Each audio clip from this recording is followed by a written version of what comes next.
bonjour Pascal.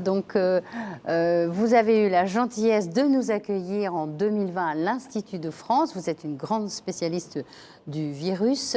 Et l'année dernière, vous nous aviez décrit et expliqué ce qu'était ce virus. Alors, est-ce que ce virus, finalement, on en sait plus? Et est-il un virus au comportement différent de celui des autres virus? Un an après, que savons-nous de plus? Alors, merci de m'accueillir. Je crois qu'il faut commencer par rappeler que les virus, ce sont des agents tout à fait particuliers, des agents infectieux tout à fait particuliers. Quand ils sont en dehors d'une cellule, ils ne se divisent pas, ils ne grandissent pas, ils ne changent pas de forme. Mais dès qu'ils sont dans une cellule, ils sont capables de produire une descendance et de produire des centaines de virus. Et ceci peut arriver dans une cellule humaine, dans une cellule animale ou même dans une bactérie. Alors quand ils arrivent dans la cellule, ils se déshabillent, ils libèrent leur génome dans la cellule et ils forcent la cellule à prendre en charge la réplication, c'est-à-dire qu'en fait, ils forcent la cellule à produire les enzymes virales qui vont répliquer le virus en des centaines d'exemplaires, et ils produisent aussi des protéines qui vont s'associer avec ces génomes de virus pour produire des nouveaux virus.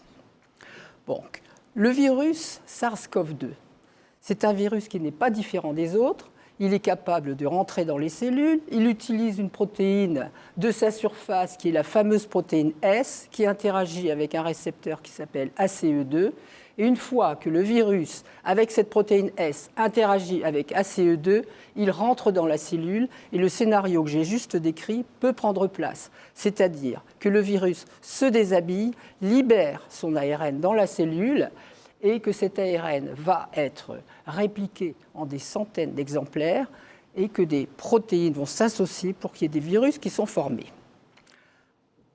Le virus SARS-CoV-2, comme je l'ai dit, c'est un virus ARN. Et les virus ARN, ils sont connus pour faire des erreurs. Qu'est-ce qui se passe? C'est que la réplicase, la polymérase qui réplique l'ARN, fait des erreurs et engendre des mutations. Mais le coronavirus est un peu particulier, c'est qu'il vérifie le travail qui a été fait avec une enzyme et on corrige les erreurs. Donc on ne s'attendait absolument pas à avoir des mutations. Mais le virus a infecté des organismes qui étaient immunodéprimés et donc ce virus est resté assez longtemps pour que des mutations prennent place et que des nouveaux virus avec des propriétés particulières prennent naissance. Et ces propriétés particulières étaient dues à des mutations, des changements dans la protéine S. Je crois que vous avez entendu parler du virus anglais ou virus alpha, du virus sud-africain, bêta, brésilien, gamma, delta. Et le delta, le virus indien. Dans tous ces virus, la protéine S est affectée. Et en fait, elle est affectée de telle façon qu'elle interagit mieux avec son récepteur.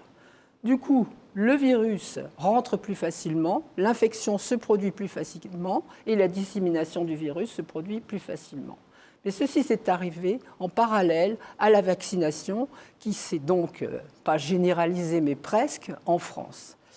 Et les vaccins qui ont été faits soit par ARN messager, soit par adénovirus, ont été montrés, et ça a été encore montré la semaine dernière, que ces vaccins sont capables de lutter contre des virus mutants. Donc, nous sommes dans une situation où il faut être optimiste, mais rester très vigilant. Alors, une dernière question. Il y a eu énormément de connaissances qui ont été partagées. Probablement, c'est assez inédit d'ailleurs, la masse de connaissances qui a pu être partagée à travers le monde. Est-ce que ça nous permet de prévoir quel type de virus nous atteindra plus tard dans les prochaines pandémies?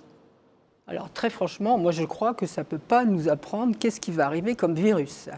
Je pense qu'il faut être tout à fait conscient qu'on est dans une situation où la situation écologique, la situation économique, les habitudes ont tellement changé qu'on pourrait voir arriver des virus de différentes espèces. Et des nouveaux virus? Et des nouveaux virus.